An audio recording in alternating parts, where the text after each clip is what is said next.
been looking at the announcement, or assessing the announcement made by the National Population Commission. According to the Commission, plans are underway, to conduct a population and a housing census in 2025, where the date, wasn't disclosed, but we understand that this is most likely going to take place next year. My name is Omoife Peace Osemere, and I will be having this conversation with a public affairs and security analyst, the person of Comrade Salihu Mahmood Dantata. He would be joining us live via telephone this morning to discuss this. But just to give a background to the conversation this morning, the chairman of the National Population Commission, Nasir Kwara, has announced plans to conduct Nigeria's population and housing census in 2025, and nearly 2 decades after the last census in 2006. He made this known during the 2024 anniversary of the Nairobi Summit on the International Conference on Population and Development held in Abuja on Thursday. In his words, a major setback that we face is the delay in conducting the population and housing census. A reliable and accurate census is fundamental. At the highest level is committed to conducting a census, and we believe it will take place next year. End of quote. Now, the announcement came 18 years after Nigeria's last census to conduct population counts every 10 years. A previous attempt to hold the census in 2023 were postponed under the administration of former President Muhammadu Buhari. And at the time, the delay was attributed to the desire to let the incoming administration take ownership of the process. And speaking at the event, Kwara emphasized the significant impact of the delay, particularly in hampering informed decision-making and effective resource allocation. The NPC chairman highlighted the need for accurate data to address pressing issues in rural and underserved areas. He noted that Nigeria's inability to conduct timely censuses had hindered progress in advancing sexual and reproductive health rights, eliminating gender-based violence, and promoting inclusivity. Comrade Salihu Mahmood Dantata, a public affairs and security analyst, is on the line this morning. Good morning to you, comrade. Thank you so much for joining us. Comrade, are you there? Yeah, I'm with you. Good morning, Eze. Right, good morning to you. Well, it's been quite an eventful year, one would say. And, of course, that we've had this conversation, if I'm not mistaken, about this time last year, where plans, were underway or ongoing at the time to conduct the population and housing census. And, of course, a huge amount of money, were actually budgeted at the time, was budgeted rather, to conduct the population and housing census. And we also, got the news that it was postponed for obvious reasons.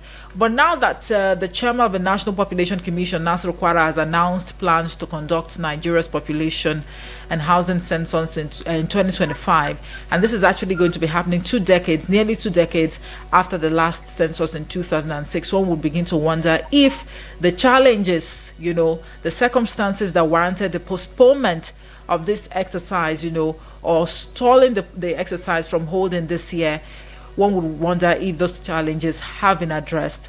But let's start the conversation this way by getting your thoughts, with regards to this, announcement. Is this something that we should celebrate, or we should keep our fingers crossed, until 2025? Well, from the conduct of census during the Babangida administration under late Shehu Musa Makamandope to Danko Makama's era during Obasanjo, this is the third one that is coming under Isa Kwara. If we look at the positivity of it, we'll say we should start celebrating. But from the time monies were budgeted before it was thwarted, I think we should cry a bit, because already the process began with alleged corruption, where certain monies that were expended for it were used to buy SUVs, to take care of most of the things related to the commissioners, the chairman, and other top echelons of the Population Commission. The issue are, without knowing the population of a country, you cannot achieve education, you cannot achieve health care, you cannot achieve human capacity building, you cannot achieve social security and other dividends of democracy. So that is the positive aspect of it. But the way it is, I think they were not prepared from the first place, even though they are now telling us they are getting ready. Because before you embark on proper population census, there are certain aspects that are carried out, like going to homes to number the homes, to know the terrain and host of others. And in this regard, I think till now, I've not seen any physical sign of this. Even though they will tell you they are working on the ground, at least when the enumerators, what do they call them, moves around, you see them with some kind of population bag. They come with certain paint where they mark houses, census, with their numbers and what have you. Last year, there were press conferences held. There were media parties regarding the takeoff of the population census for 2025, because 2024 already gone. Right. But if they're in the right way, because every political zone is represented in the National Population Commission, because the way you have the chairman, you have director general, you have commissioners drawn from different geopolitical zones to give leverage to all parts of Nigeria, so that at the end of the day, Southwest will not complain, Northeast will not complain, South will not complain, Southeast will not complain, North Central will not complain, as well as Northwest not complaining. All right. So I think if they do it well with monitoring, especially we have the two chambers of the National Assembly, the upper and lower chamber, this is the time they also need to oversight to ensure that the preparedness is up to a certain level in tandem with international best practices. All right, comrade, you are one, analyst that, of course, one would say that is quite passionate about, the Nigerian story. We really cannot even stress enough how much, or the effort you put into, doing background search, thorough investigation before coming on air to analyze, critical, national issues. But are you privy to any information with regards to the monies, earlier budgeted for this exercise? And what exactly are you hearing with regards to, the plans to conduct this exercise next year? Will it come with some sort of financial implication again? Automatically, there is going to be financial implication, because the earlier expanded appropriated monies, I believe, they've been wrongly used. How do you mean wrongly used? They were wrongly used for the wrong purposes. Like I told you earlier, some of the SUVs bought for some of the commissioners, some of the logistical, what have you, were all part of the earlier appropriation made for the census. The census ought to have held before now. So the issues are, automatically, if they want the 2025 census to be a success, then the federal government has to, allocate, more money to it, because we don't know how much of the earlier allocated money still remains in the coffers of the National Population Commission, because there were allegations that billions of naira have exchanged, and where they entered maybe misappropriated, even though the chairman denied it then. But we are not seeing until they tell us, okay, how much is in their coffers now. But no matter what we do, the Tinubu administration will still have to make provision for certain monies to be used for budget if we really want to have successful budget. Don't forget, our population is growing every day. We have over 200 and something tribes in Nigeria, 6 geopolitical zones, 6 states and FCT, Abuja. So to move from one point to the other, because there are certain things you need to ascertain before you commence the census proper. You don't just move. It's just like military movement. When you are going to carry out onslaught against insurgency or armed banditry, you go for visibility studies, you go for intel to know the terrain in disguise, then before you now come and dispatch troops. So population census is like that. At least I was matured during the Babangida administration when the census was carried out under the Shehu Musa leadership in National Population Commission, because Shehu Musa of blessed memory was the chairman of National Population Commission under Ibrahim Badamasi Babangida administration. That census was carried out. There were musicians that were even commissioned to sensitize people, and I'm not seeing that style, that move of sensitization now. I've not seen any of the prominent musicians in Nigeria being endorsed or given the contract to go on. So because I can remember there is a Kolinti Ayinla is a Yoruba musician there in one of his albums called Ijoyoyo then, where he, even though he was speaking his native Yoruba, where he was saying people should come out for census, ensure that you are counted.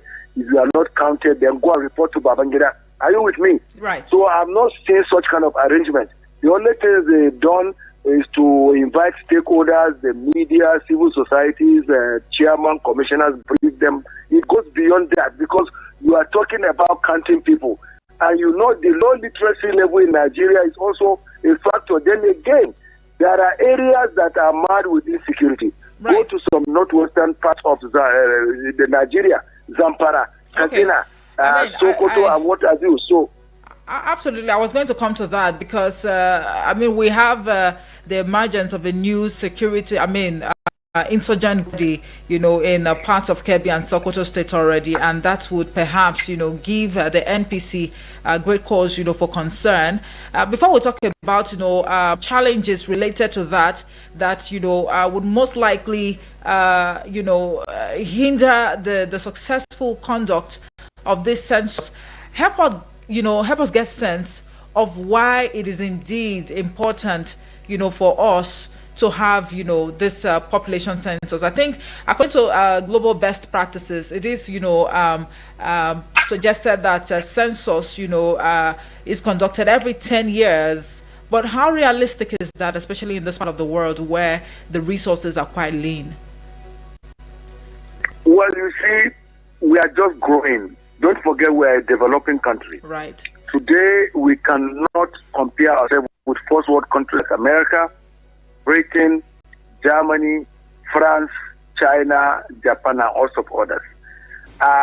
Development goes along with census. Census goes along with development, because it is when you count people, you know their numbers, before you know the type of or numbers of infrastructure to provide, power, security, education, healthcare, and make other policies like social security, health insurance.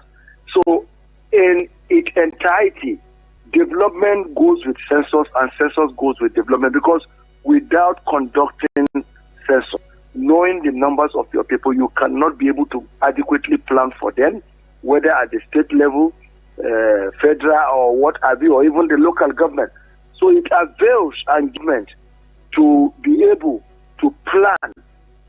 Are you getting my point? So most future plans, once census is carried out, you will know the number of people. So even if new births have happened, you already know the number you had.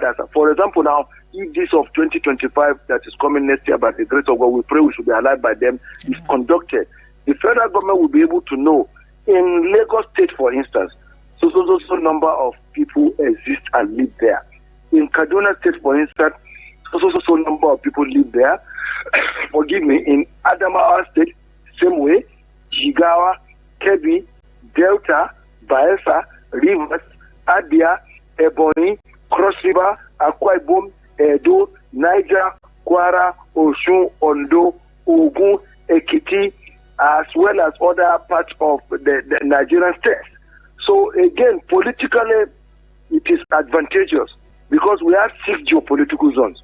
Without this conduct of census, if after an elective year there is contest with census conducted, for example, in so year, you already know the accurate number of people. For example, even in political figures, they are giving you that Lagos State has so. Okay, let me give you an example now. Like during the 2023 election, we knew the number of people that voted in Lagos State. We knew the ones that voted in Kano and what have you.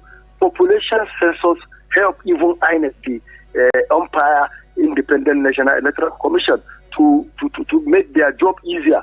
So it has both economic, developmental, and political advantages and gains. And that is why world over, it is not taken lightly. I'm even surprised that we have taken more than, okay, if you calculate from Babangida administration to when under Olusegun Obasanjo it was done, when Danko Makama was chairman of National Population Commission, and whatever, you can see it has taken more than those years.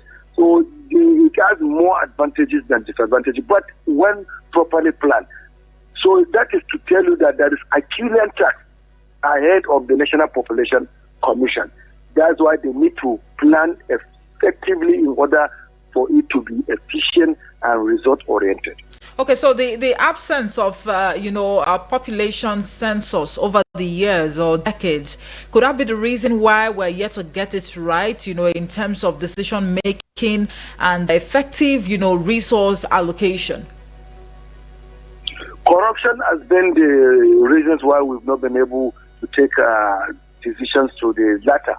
Not the fact that the numbers of people in the state does not stop you from delivering the dividends of democracy. So I think corruption was responsible for our arrested development, because census cannot stop you not to build on the existing population by giving them healthcare centers, schools, good roads, social security, power, employment, and skill acquisition, empowerment, and also others. So corruption has been a responsible factor for our arrested development, if I'm to tell you. So let's not hold, while census enhances development, enhances other things like I mentioned, but that does not also stop you from carrying on with the population you are by giving them the best they desire. So corruption has been responsible and bad governance as well.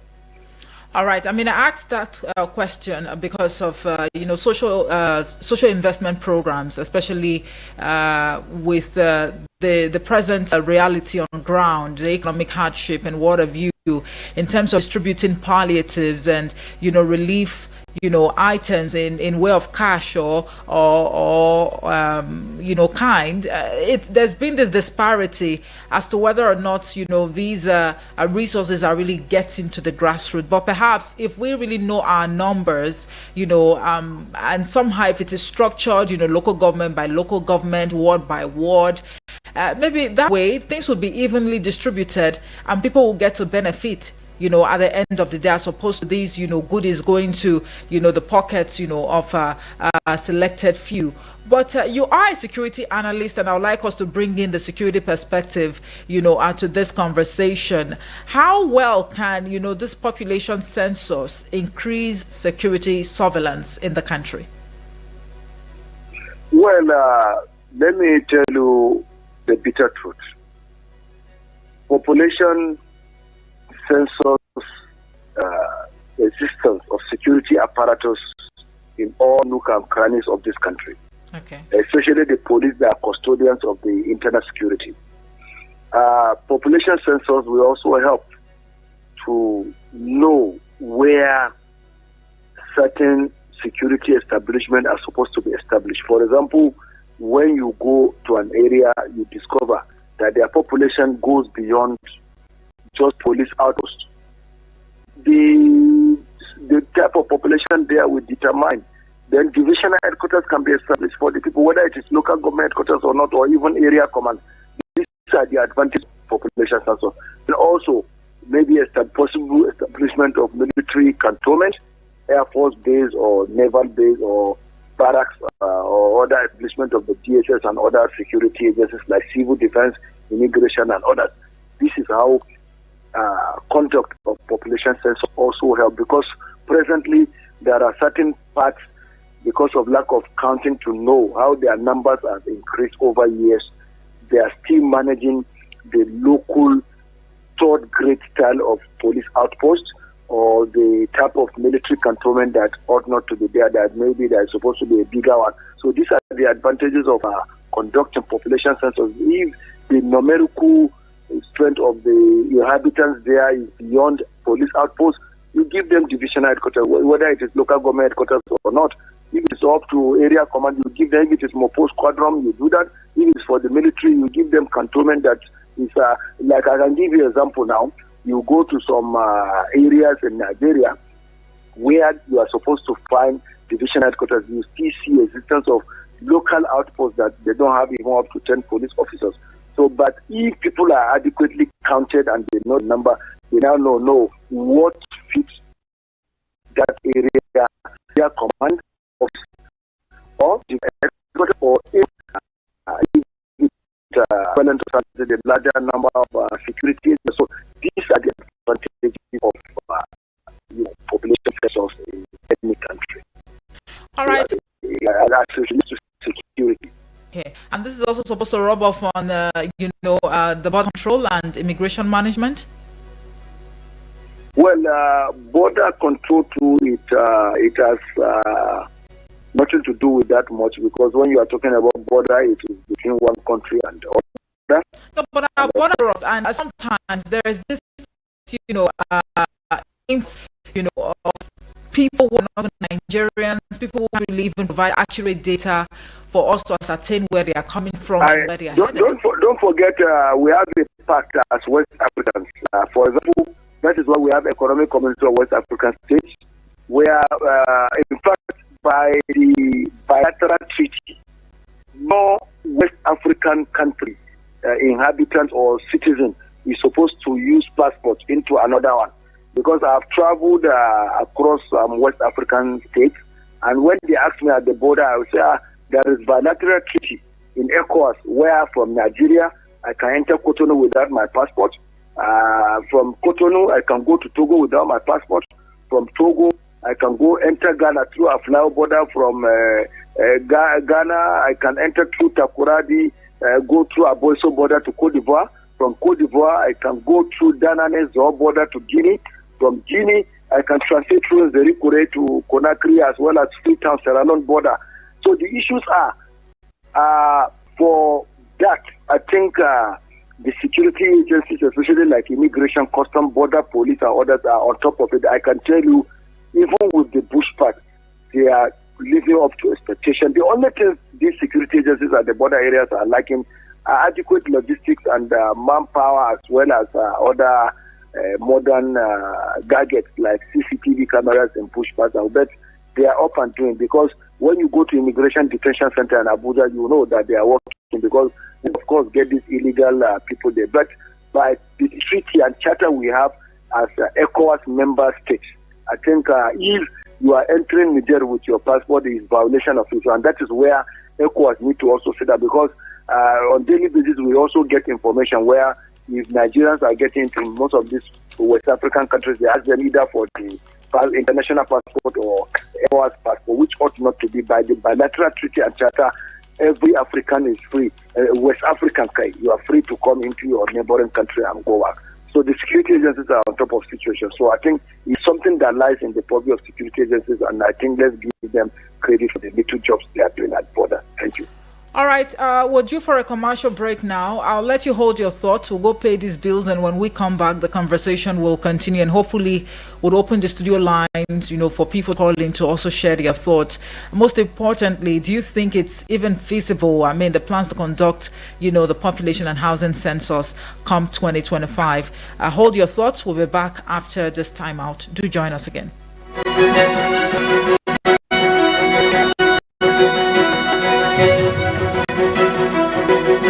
Eagles 102.3 Abuja. Wow, this feature phone is so good. Which phone is that? It is the itel T5627. It comes with a 2500 mAh battery, which gives you 55 hours of standby use.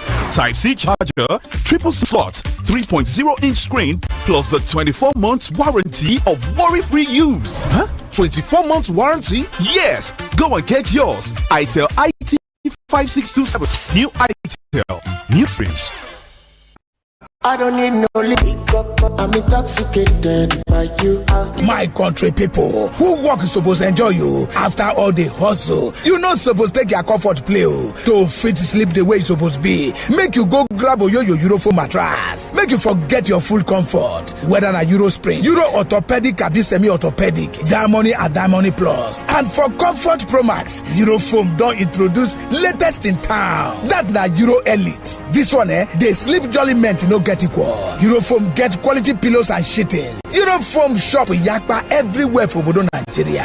Eurofoam.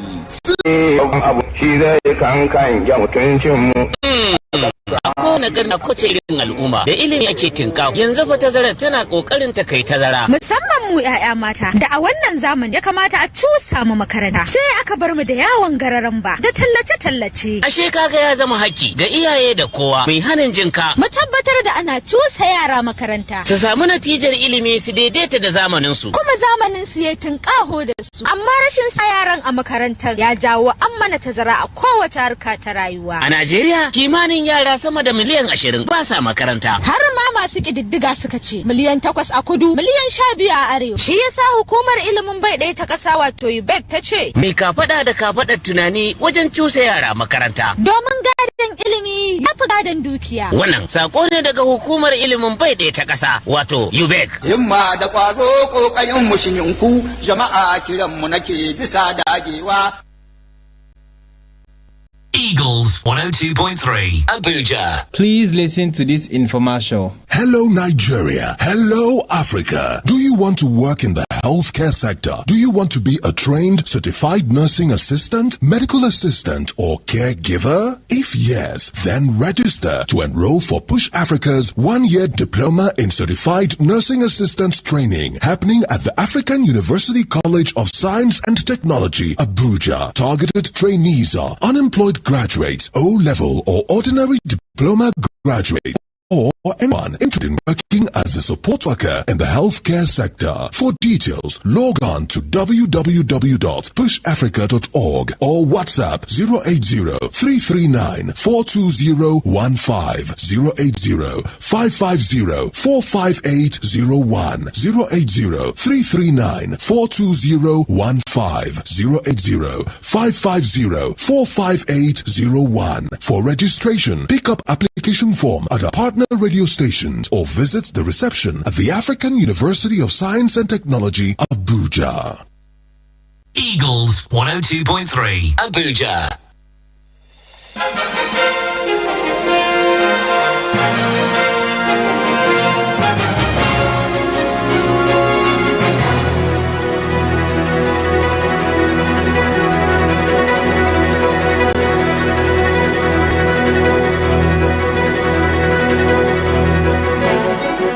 All right, welcome back from that break. Thank you so much for staying with us. This is Eagles Outlook, live on Eagles FM 102.3 Abuja. And this morning on the program, we are looking at Nigeria, getting set to conduct population and housing census in 2025. One would also say that we'll basically, explain some of the factors, that may impact, the conduct of that exercise, either, positively or negatively. And my guest that I've been speaking with is a security and public affairs analyst, the person of Comrade Saliu Mahmoud Dantata, who is live via telephone with us this morning. Comrade, thank you so much for staying with us. Thank you very much. All right, at this juncture, I'll just throw the studio lines open for you to call in to share your thoughts. The number to call, you may have to call just one number today, and that is 090-8766-8888. I'll take the number again, 090-8766-8888. You can also send a message only to the WhatsApp portal on 090-9705-4450. Send a message to the WhatsApp portal on 090-9705-4450. We won't be able to take voice notes at this time, so just send a message and do well to call 090-8766-8888. So, comrade, At this point in time, whilst our fingers are crossed, to see how things would actually unfold next year. And the funny thing is, we're not even certain. It wasn't even stated or disclosed if this census, would actually hold or take place within the first quarter of next year or even the second quarter. But what are some of the challenges that you think are most likely going to impact, the conduct of that exercise next year? I mentioned insecurity in some parts of the country. For example, take Zamfara, take Kazana, Sokoto, Kebbi, some part of Niger, then the northeastern states of Borno, Yobe, where there's been insurgency as well. There are people that have left their homes. Some are either in IDP camps and some people are destined now. So how do you get to count this set of people? Then again, how do you even assess, even though I know the military, police and other security agencies might give the census officials cover, but there is what you call a shadow censor. Shadow censor is like skeletal experiment before the censor proper. So maybe the National Population Commission might embark on shadow census, that is a skeletal one, like experimenting.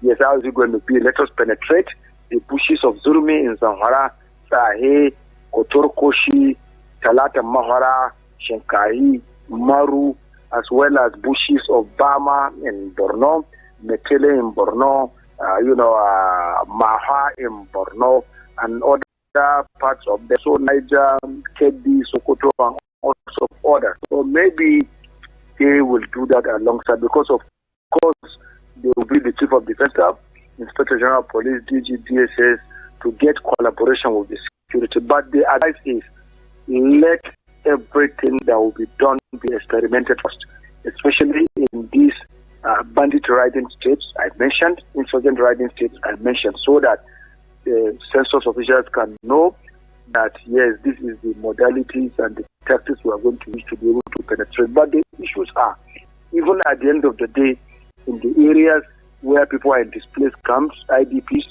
as well as have left their homes, is going to be very difficult to get, because some have fled to destination or not. So these are going to be some of them bad roads also.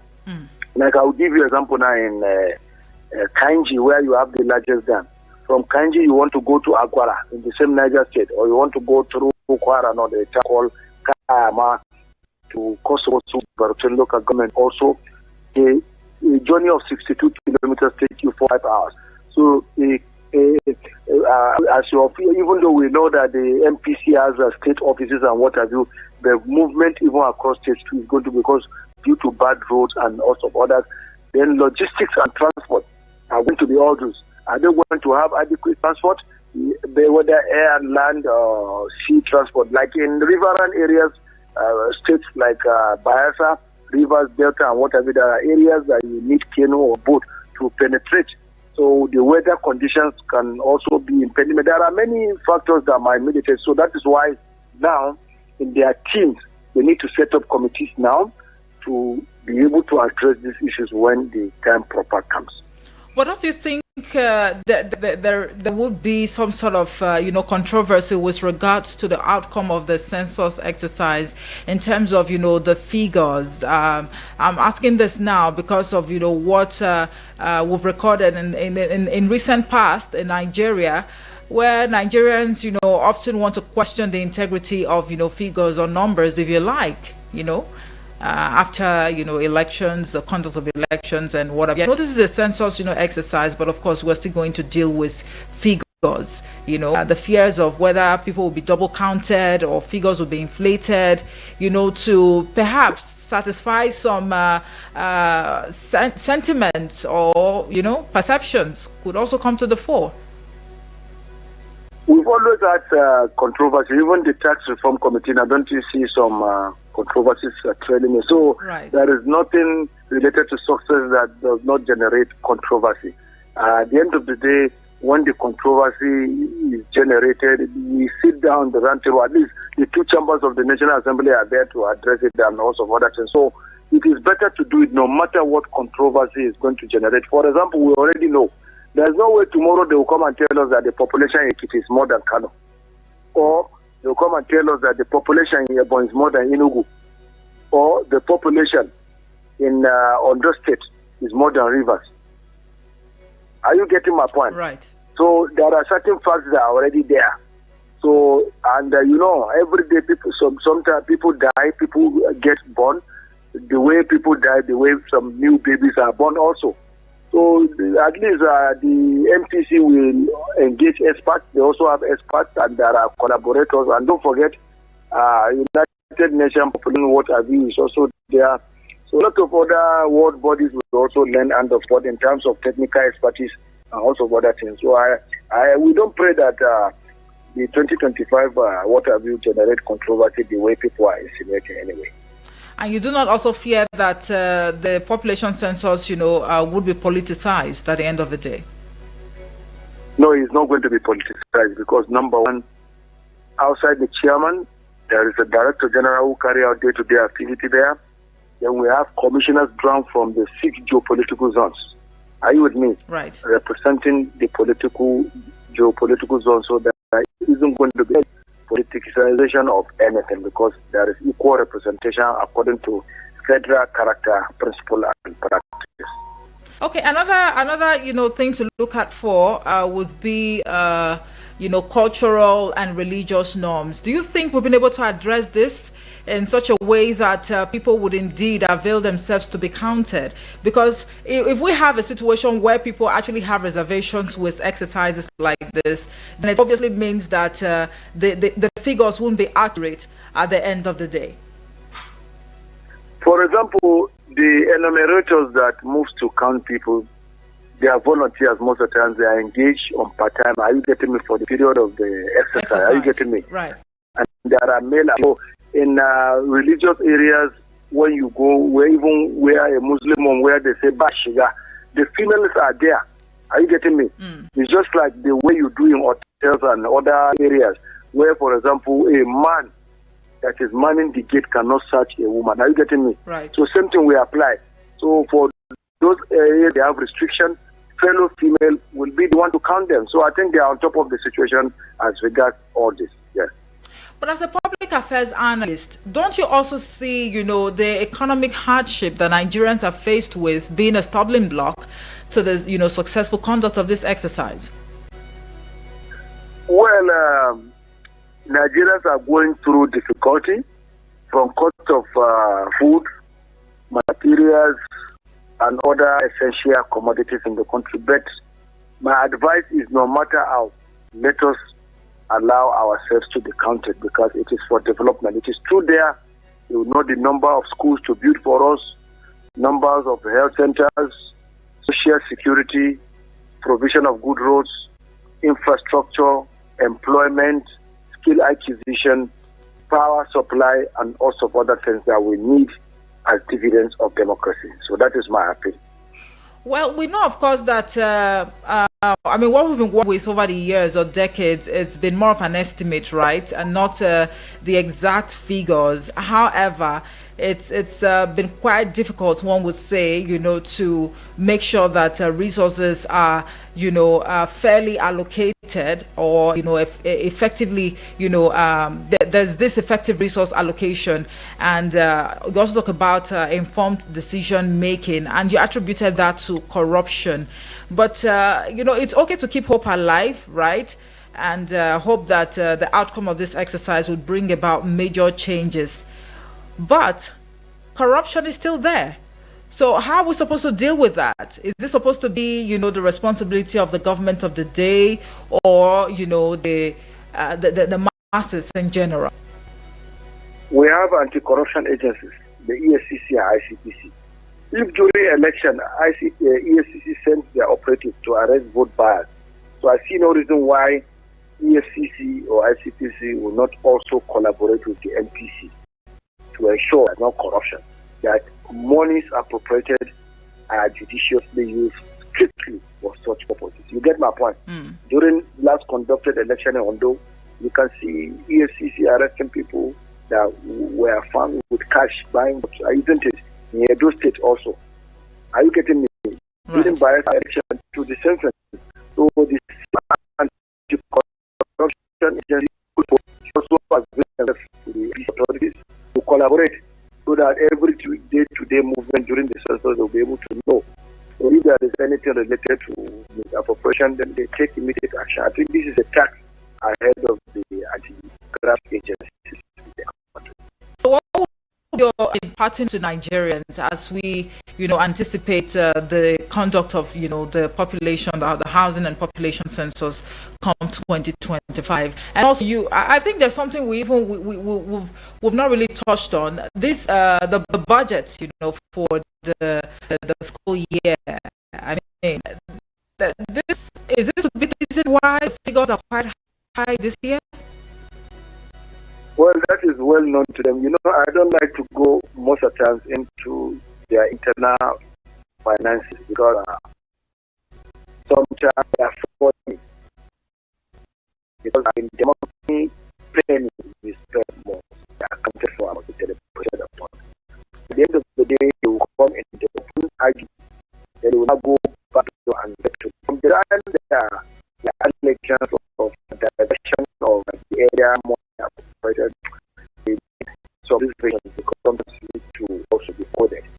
These as it may, according to the Language Act, like one late Fuji musician and the barrister used to sing, Nigerians, we have no country more than Nigeria. Therefore, come 2025, whether Hausa, Igbo, Yoruba, Ishekiri, Ibibio, Angas, Birom, Nupe, Kakanda, Bagi, Yoruba or Fulani come out, or Bokobaru come out and be counted, because it will enhance educational attainment, it will enhance healthcare delivery, development, infrastructure, good roads and what have you, then even building of schools.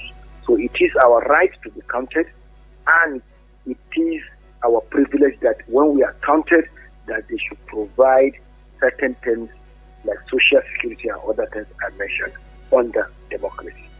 Before I let you go, comrade, one last question. We know, of course, there have been, concerns, or how will I put it now? The complaints or lamentations that some regions are marginalized, as opposed to other regions, or we have a certain region that is somewhat benefiting more, from the dividends of democracy, while others are left behind. Do you not think this will be, an issue come 2025? I mean, there are, because we have mentality. We have governors.